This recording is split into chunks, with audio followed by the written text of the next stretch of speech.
Welcome to episode 4. Today, topics of conversation. Tripp, what are we talking about?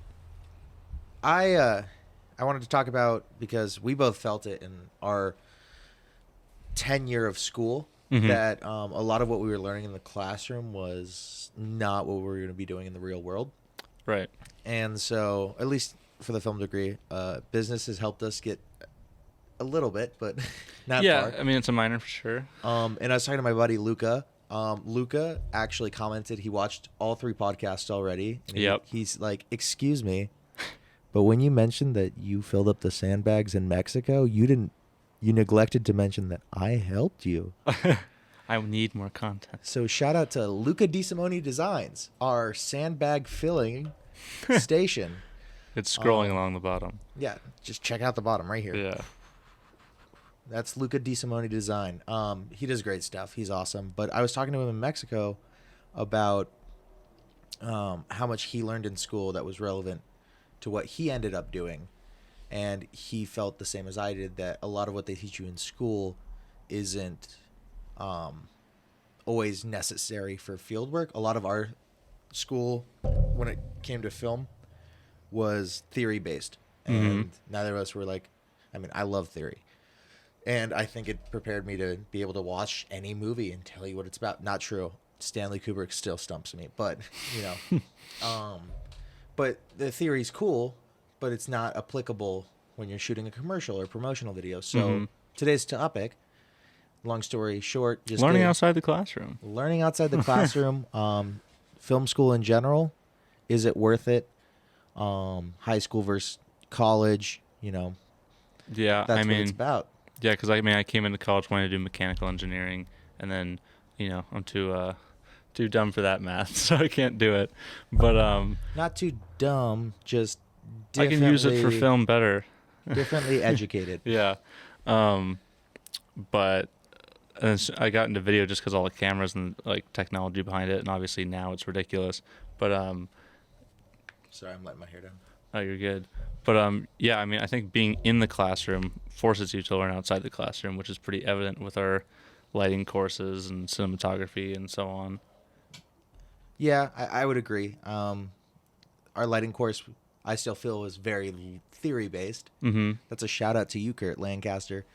You know, writing 150 words per vocabulary word. Oh, yeah, lighting. Just in the book. Doesn't make sense when we could literally just go out, set up a set, and be like, we put a light there, here, and this is why it's motivated. Exactly. This is the light we used. The red light on the sign looks a lot better. Yeah, just the stable. Other than the blue-green kind of shifting like last time. But yeah, our little softbox light's just like waving around. Yours is a little hot on the camera over here. Yep. And you're lovely out of focus. I'm still exposed. But for those of you who can't see, we have a camera in a new position.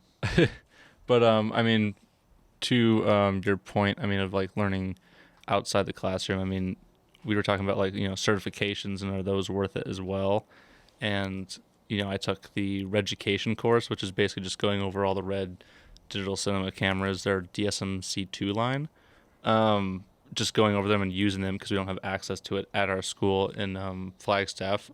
Still get cameras with the C500 and everything. But and then going on to the Arri Mini LF cameras, which was in Burbank at their new shop, and just kind of learning their cameras. But it's kind of like, you know, I'm like certified, but I'm like, you know, I haven't worked with those cameras in a while, and didn't expect, you know, COVID to kind of stop all that. But it seems like production now is fine.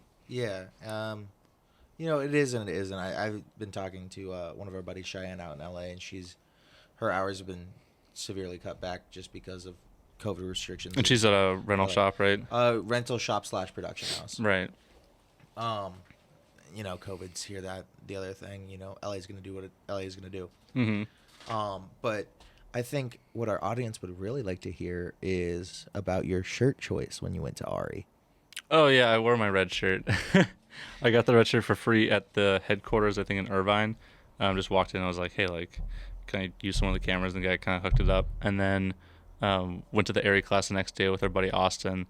He didn't go to the class, but anyways, went inside with the shirt and immediately like the German teacher was like, "Red, really?" I was like, "I'm sorry." If you don't know camera this that well, like I'm guessing a large audience, Yeah, part of our audience, Red and Ari are the two main competitors they're in the the main field cameras of used in like all the film festivals Netflix and films. just Oscar award winning films as well. Um, and I'm like holding two Arri Mini LFs, like 200 grand or whatever. Obviously very expensive, but So you said that because of the world as it is now with COVID, mhm. you haven't had hands-on experience with that. What was your mindset coming out of something like that while still in school? Like fresh out of the class. Like fresh out of the class, having worked with said cameras for the first time in your life. Um, it felt pretty good to be honest. I mean, just based off the cameras we were using at school, all Canon, which are fine cameras, but being able to like come back with like footage that I'm like, I'd have to rent a camera for like 1,200 a day to get a shot like this. So I'm like, that's pretty cool to like have and just play around with and edit so we can use later. But and as you know, I like the technical side of it all, I guess. But I think with I lost my point. Oh, you're good. You're fine. And that's just kind of what I'm trying to get into. And your most It's a recent lot. one, I mean, yeah, your most recent one was the G1 Tech, I yeah. believe, with shot over. Mm-hmm. Why don't you tell us about that one? I mean, I could probably put some photos of it up on the screen a little bit too, but it was pretty cool. It's just a 1 day technician course, so it's not essentially kind of using the camera or operating it on like a helicopter. So if you see like the local news stations, they have those gimbals on those helicopters. But it was fun. They got me some merch. I got to use the gimbal and then just kind of balance it on there. And again, very unique piece of technology that's not really used too much. So getting to use that outside of school and post graduation's like, wow, that's kind of cool. Yeah, and this is something a film school, if it has, is just they've got buku bucks. They have Yeah, no, like they, you have to take kind of a class to do that. yeah, they're using these gimbals for the NFL, for local news, like you said, and stuff Right. like that. But it's just really cool to see how much you can learn outside of school, and you were able to do that with your student discount. Yeah, exactly. So like that is It saved me like $250. The whole course for the red class was like 1,500. You might be able to see Kodiak. you might be able to hear Kodiak. Sorry, go away. Oh, he's a happy boy. He's a brown lab. But yeah, it's more about like taking the perspective of a student. I think is what our topic's about. Is taking the Yeah. perspective of a student, lifelong learner. It doesn't matter if you're in high school or college. You can get the student discount. Mm-hmm. You should take these classes if this Take is, full advantage while you can. yeah, Yeah. if this is what you want to do, that's something that's great for your resume. That's something that you're gonna want on your resume. I didn't do it because I'm broke, but that's a different story for a different day. Plus, I mean, I'll just be smiling at a gimbal all day. I'm not sure if she'd be like, "Wow, this is amazing." Yeah, But oh my gosh, they made their own in-house USB-C to Ethernet cable. yeah, Oh, exactly. But the reason I thought of this as a topic today was because we were on set recently, and they're like, "Tripp, you're probably the youngest person on here," and I was like, "I think so. I mean, I'm just a PA. I'm 22 years old." Mm-hmm. And this little AC comes out, which is I was a PA. The AC is above me in the chain of command. Mm-hmm. Comes out with his tape on his thing, looking like a skater boy.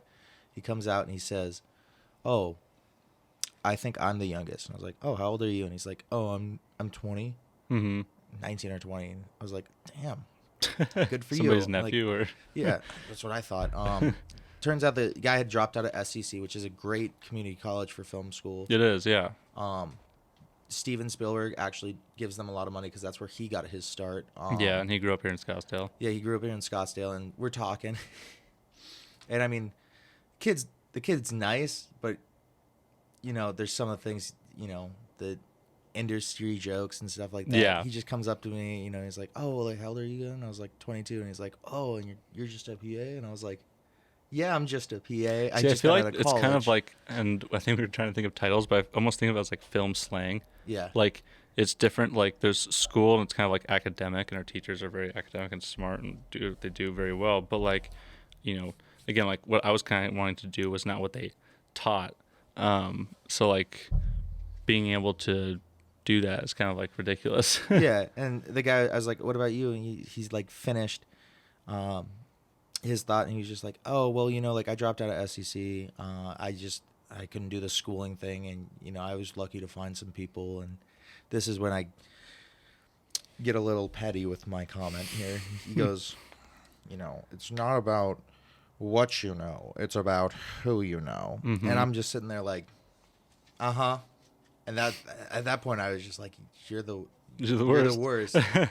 You're younger than me. You're telling me something that I know is true. I know that that's a fact. I know that me going and getting a 4-year degree is going to set me back for a little bit." And just like film aside, I mean, Bachelor of Science in general on a piece of paper is like, boom, like Yeah, cool. and Like so like for maybe a job you don't want, but yeah, like, and like the reason I went to school was because there's a smaller percentage of people in the U.S. alone that have a 4-year degree than don't.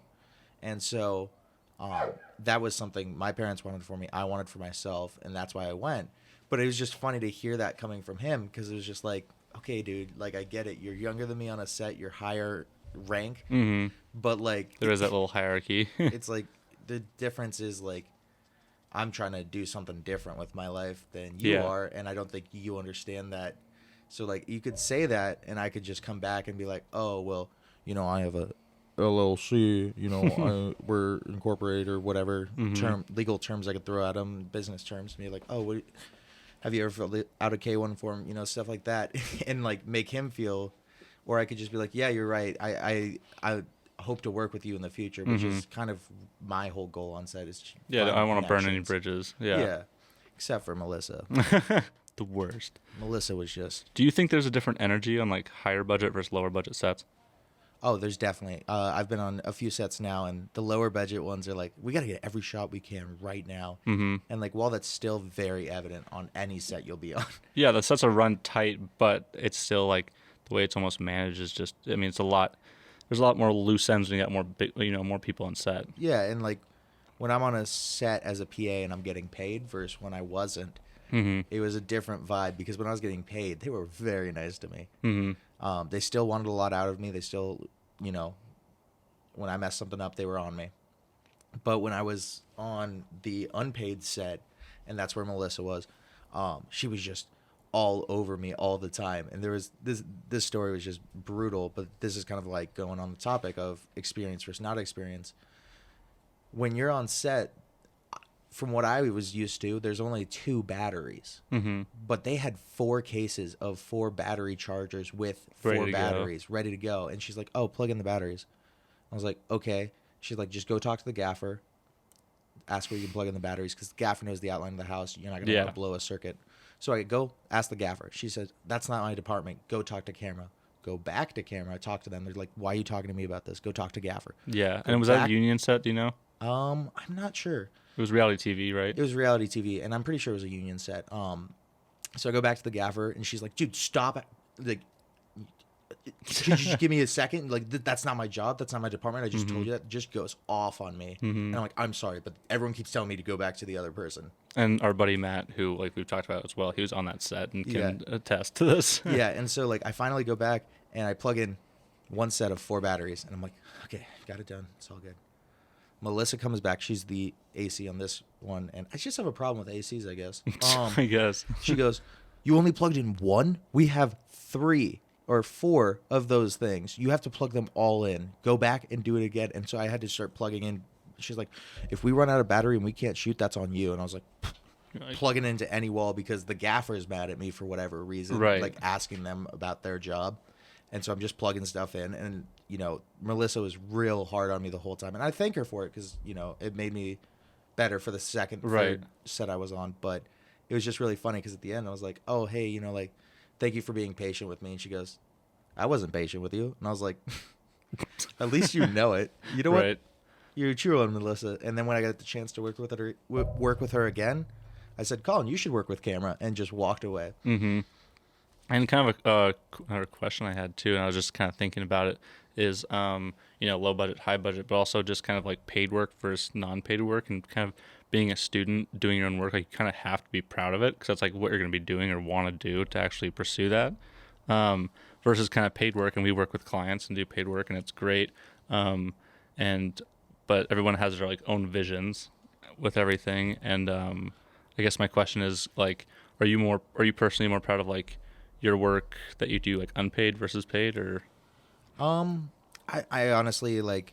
I always thought of myself as a perfectionist, and I'd have like when we first started doing paid work, I I was always like, it's got to be perfect. It's got to be perfect. Mm-hmm. And you had to keep reminding me that it's just what the client wants. It's just what the client wants. And then Mm-hmm. I would end up doing something that I thought was just flawless and spectacular, and I loved it. And they Yeah. were like, that's not even close to what I wanted. Right, and that was evident again, kind of to that set we were on as well. Yeah. You know, like you got Video Village, and they have their vision. And then you're like, but this shot would look better, maybe. Yeah.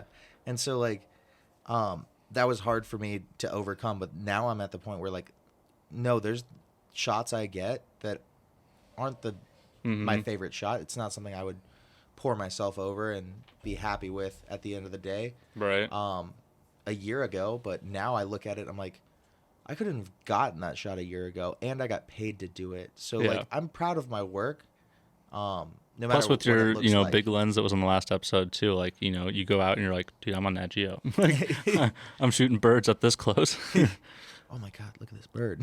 Yeah, like I mean, I brought Tripp's lens going hunting with me, and didn't get anything, but like saw elk, deer, birds, and just like took photographs. I'm like, damn, like this is how close we can get to those animals.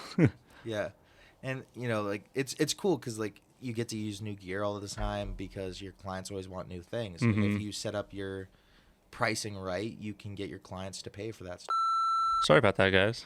Yeah, We kinda just cut out. on a thought. We run double A's on this little mixer right here, and it just shut off. So us Yeah, we being hadn't- outside, Other than my thought today that we should bring the rechargeable batteries for it, Right. And I was just telling Brandon, we're trying to get our stride. This is our first, like, this is our fourth episode too. We're Yeah. gonna have a little technical difficulties. I was just telling Brandon that I looked at the rechargeable batteries at the office and was Really? like, "Nah, we're good." No, we're good.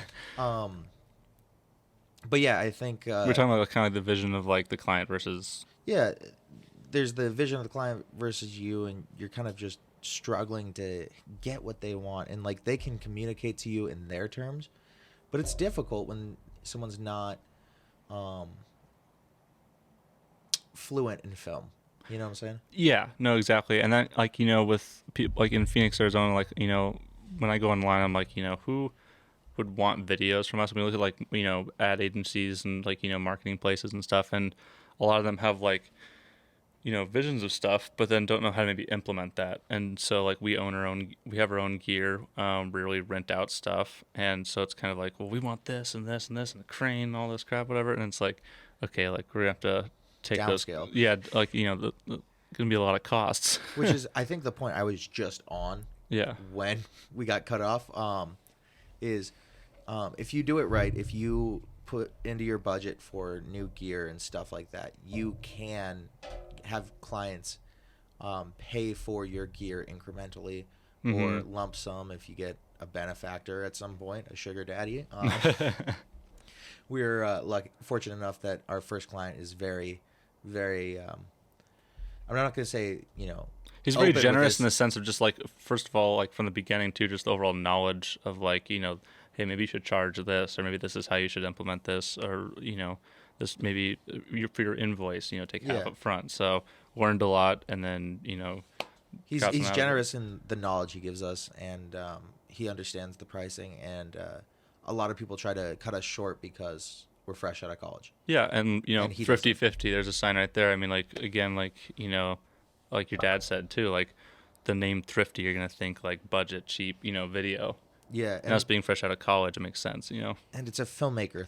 It's a play on filmmaker words. You Right. know, again, going back to that difference in vernacular. Yep. We have this whole vocabulary of, well, thrifty 50 is actually more of a lens that Colin has. It's a 50 millimeter lens he got for cheap. Yeah, like a Zeiss just to go online. Yeah, and he just adapts it to his camera, and it's for a fraction of a different lens that we could get in the Sony suite. Yeah.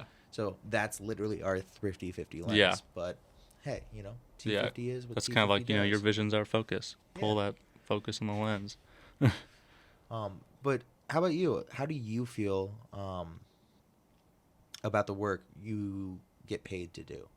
I mean, again, I've kind of gone into it like you were saying, I said it earlier, was like, they're going to have their vision. I'm going to do the best of my ability to get to that. And then, if I don't like maybe certain parts of the outcome, I'm not going to, fret about it really. I have like my own creative choice of maybe a frame, and they're like, maybe we do this. And I'm like, okay, that's fine. But I'm still proud of the work. I mean, we did like the Junipine Resort video, and that was kind of like our first one to begin doing it in school. And it wasn't that great, but it was for social media. And I think that's the other thing is like you do these 4K files or RAW files or whatever, and then you see them on a phone downscaled so heavily, and you're like, well, I just put all that time into editing the color, and now it looks all like, non-contrasty or desaturated, on a phone. Yeah, and like we've been watching a lot of movies and TV shows together lately, and one of us is lucky to have an OLED TV. I'm not going to say who. 4K OLED. What is it, like 60 inches? Yeah, it's the 60 inches, but I'm not going to say looks whose beautiful. It is. I'm not going to say whose it is. And then we watch something on a different TV, and when you get into the blacks, because OLED, if you don't know, turns the blacks off, it's a difference of, like, there's shades to that black that you don't realize when you're watching it because you've been watching it on a less than TV, if I can say that, where it's got, like, this, has a whole kind of different, like this ombre of black. Yeah. Where it fades into the black. Plus, like, just me being unknowledge with color grading, in post, and I only took one course on it in college and everything, was making it like Rec 709. Like, we'll shoot like a log profile because we're not doing raw, and then we'll, in post, add color Rec 709 or whatever. But, like, it always looked different versus my camera, the monitor, to TV, to phone. And I'm like, how do I make this better? Yeah. And, like, that's why we like to use Apple, because Apple's, like, kind of industry standard somewhat. Yeah, like, I mean, if we can shoot ProRes RAW, which we hope to do soon, and then go into Final Cut, and use proxies and stuff, it'll kind of shorten up the workflow, I think, and just look better. Yeah. And that goes into, like, again, our topic of, learning in school versus out of school, because what's up here and what your client's telling you and what your teacher's telling you, it has to go. It's like that old, I don't know if you had them, but I had these input boxes on, like, math tests in 3rd grade, and it's like, the input box is 13. What is 13? And you look down the thing, and it's like 13 is times 2. And so you put a number into the box, and then the output is, 26. Right. Right? I did 13. No, it's times 2, whatever. Yeah. 26. Yeah. And so, like, the client is that information coming into the box. The box is your look, your style, your stuff, and then what comes out. And then what's in their head may not be what, is coming out. And so when you're doing that process, when you're going through that process, you find out little things that you thought you could do, and then realized, oh, no. I got to backtrack. I got to come back. I got to reestablish, reevaluate, and look at new ways to do this. And then you learn new ways to do this. Which is, on our last podcast, we had the garage door opening, and it's the time lapse. Right.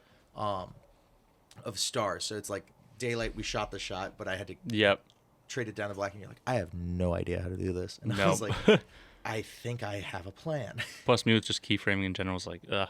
And I was like, I think I have a plan. I did something like this about a year ago for a client, and how's that look? And you're like, how did you do that? And I was like, I don't know. I did it. So, what like, I will say about NEU, though, too, was like they had that client work class we were in, and not many people took that.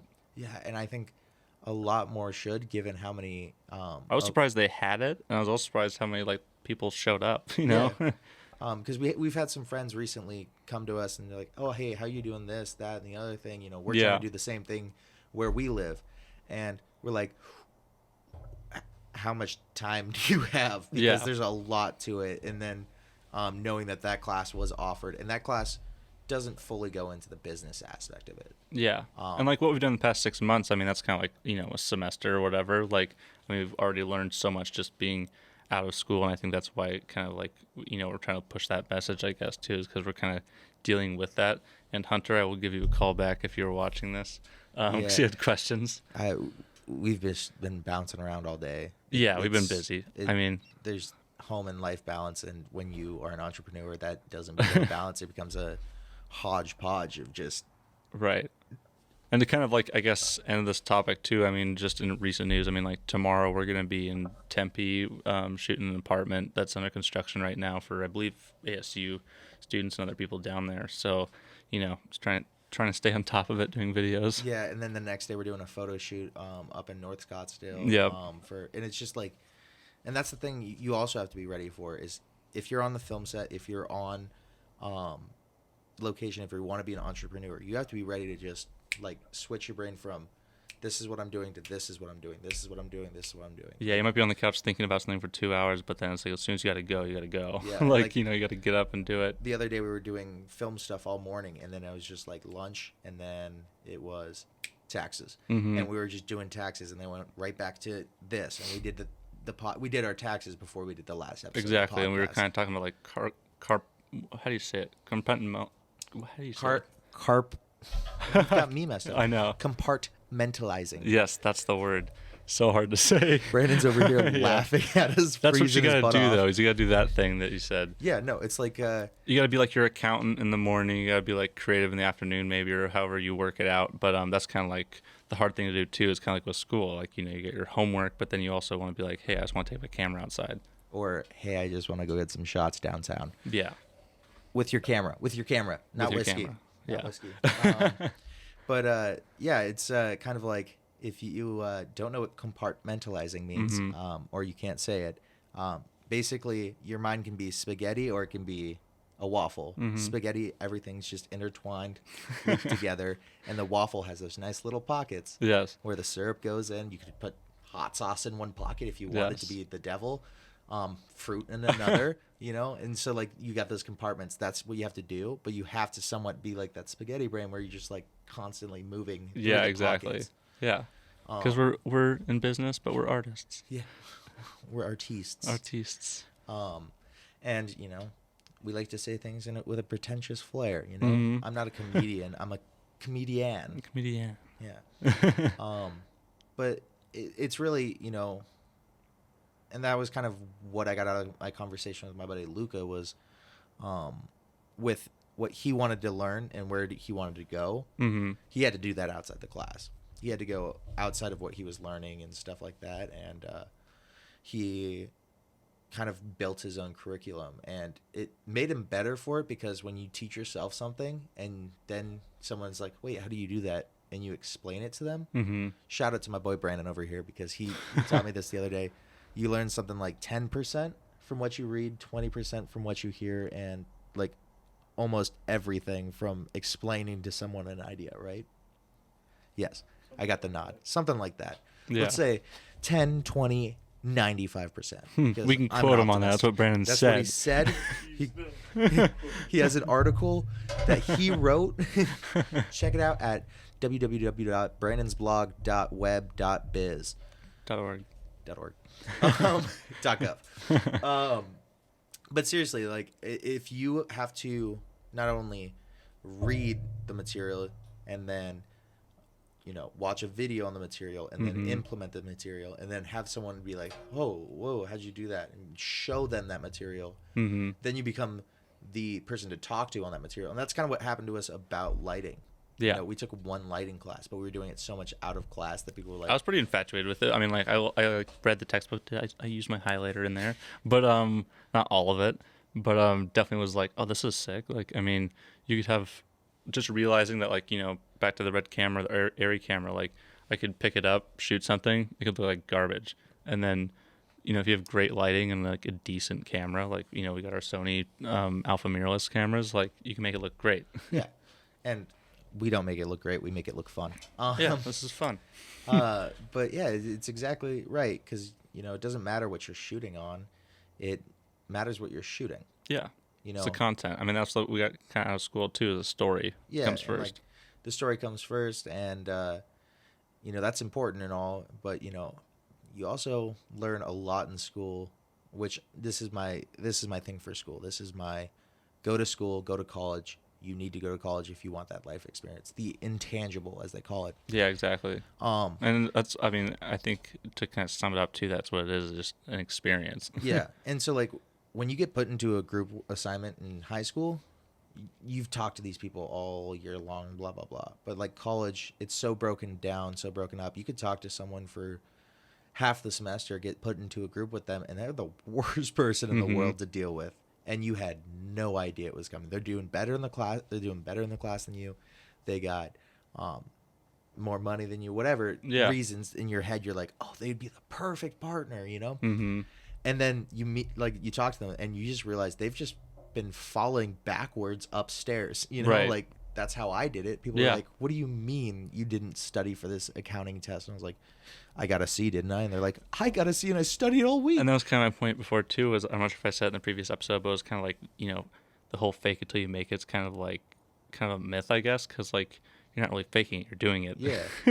Like you're actually doing it. I think that's what everyone is doing. And that's why when people ask us if you can do it, we're like, yes.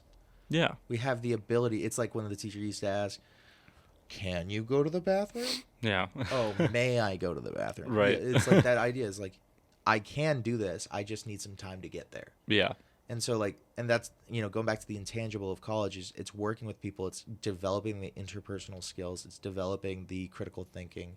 You know, I learned a lot of warning signs for people that are difficult to work with right off the bat. You know, like, Film's very philosophical. yeah, films can get really philosophical. And if someone gets really bogged down into the ideas of something, and, you know, they're complaining a lot about the other students and stuff like that, and you're like, you know, like, this guy shoots really well, like, I really like his stuff, and they're just, you know, complaining about the other person not doing enough work and stuff like that, and then you realize that you're doing all of their work, and then they ask you to be a part of their project, and you have to cancel because you're doing work for another class, and then they publicly call you a flake. That's on you because, you know, you went into business with that person. Right. And so that's what college taught me, was like a lot of, you know, those warning signs of, you know, and I could be wrong with a lot of these warning signs because I'm young, you know, stuff like that. I'm young. I don't really know everything I'm talking about and can say it to a degree of certainty that our parents or their parents could even say it to. But I can say that I learned that with young people, there are some traits that I do not want to associate with. And the blame game is one of them. You know, if you're going to be that person. But you can kind of take all those too, like there's like different emotions and things, and kind of like, I think Kurt or maybe even Haroon said, and kind of use those like emotions as like a tool in your back pocket. So like when you're directing something later on, you're like, oh, maybe the actor should like kind of do something like that one kid senior year or whatever. Like, yeah, like, oh man, he should really just start accusing everyone else in the scene exactly. of not pulling their weight because he's done nothing. Yeah, exactly. And that's all it is, you know, is like life experience is what you make of it. You know, you could take a bad assignment with a bad partner and make something bad. Yeah, or a bad client, whatever. Like, yeah, or you can take that situation that was all bads and make it into something that's good for the future. Like you said, if you want to direct, you can use it to direct. I have an experience with that, and yeah. Well, I mean, in terms of just like, you know, certifications, courses, and classes and stuff, you know, if you're watching this on YouTube, please ask a question, pose a question. I mean, we'll probably do stuff on social media too. But I was going to bring up, what was the most recent TV show or movie you were watching that you thought was awesome?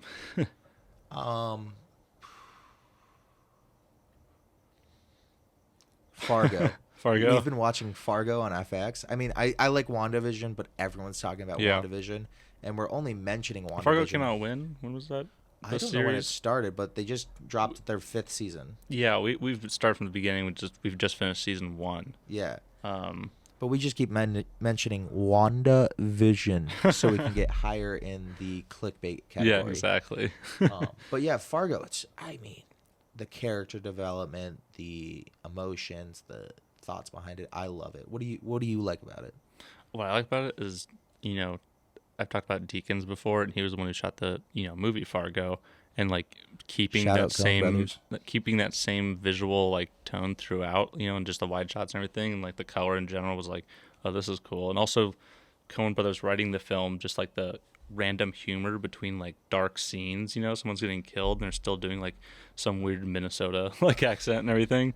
So kind of mixing like almost like the dark humor with that was pretty fun to watch because that's such a Coen brothers thing. Yeah, like in the first episode when the sheriff's talking to his wife about Lester's wife who got inexplicably killed, and he has to go talk to him, and he's like, oh, there's this guy. It reminds me of this guy. Or no, it was the first guy who died who just showed up dead off the side of the highway, frozen to death. Yeah. And he's like, yeah, he was frozen to death. But the weird thing was he was naked. And she's like, huh. Maybe he ate his clothes. And then they just keep eating their dinner. It's such a dry humor. And it's like the driest humor. And then you're just like, was that a joke? Yeah. Because I think it was funny. I want to laugh right now. Right. But it's sad. Yeah.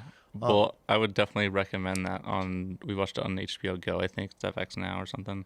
Yeah. Hulu. We watched it on Hulu. Yeah, we did watch it on Hulu. You're right. Yeah. Did you say HBO Go? Yeah. Okay. It's not even a thing anymore. Oh, it's not even a thing anymore. We are alerted from Wait, our audience. so It's sorry, HBO. Sorry, I recently just deleted those apps off my Apple TV. So HBO Now was deleted, which I had, and then Go was deleted. Did you also have that? Yes. Rich. Yeah. Because we still had cable, and they gave us like a year free or whatever. Uh-huh. And yeah, now I have the purple icon. So that's Colin's story of HBO. Yeah, HBO Max. Do you know what HBO stands for? No. Home Box Office. Home box office. Wow, you learn Yeah. something new every day. Yeah. The idea is that they take the movies and give it to you at home. Wow. Whatever happened to Blockbuster? Brandon's very happy that we Yeah. explained that to our dumb audience. Just Yes. kidding. Please don't stop listening. And yeah, we should have had a camera on Brandon. Yeah, that So would much warmer than me. I should have brought a jacket or something. What is it, like 50 something, 60 out? Oh yeah, no, it's 86. Yeah. Well, I think we're gonna call it here, guys. But thank you for watching episode 4, and then stay tuned for next week. Check out Fargo. I think we're gonna go into Fargo a little bit more next week because we're not fully through it yet, but we Yeah. can talk our way through it. And we loved It's worth the watch. the first season. And just remember, what if you're right and they're all wrong? That's a inside joke for the first episode. Great way to end it.